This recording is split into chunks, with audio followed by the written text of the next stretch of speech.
Welcome to Guide Guru. We hope this video helps. You start by confirming power and basic alignment so nothing blocks diagnosis. Remove the cover and test batteries with a multimeter or swap in fresh ones. Many faults are just low power. While the pack is out, visually inspect the motor, gears, screws, and strike plate to ensure nothing is loose or jammed. Once done, reseat the battery pack and try a manual lock/unlock to see if the motor responds before moving to electronics. You now access the internal components to find the fault. Carefully remove the housing screws and document connector positions so you can reassemble correctly. Take photos if needed. Measure motor and solenoid resistance and test continuity on the keypad ribbon. Intermittent contact often causes failures.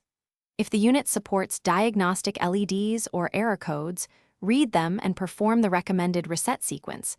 This clears firmware hiccups. You complete repairs and validate function by replacing faulty parts or tightening misaligned hardware.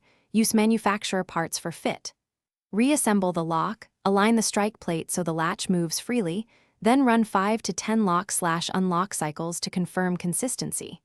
If it still misbehaves, perform a factory reset, reflash firmware if available, and try fresh batteries again.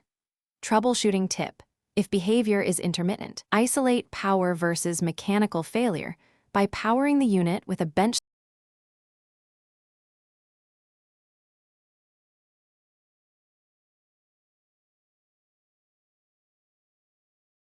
Thanks for watching. Consider subscribing if we helped you today.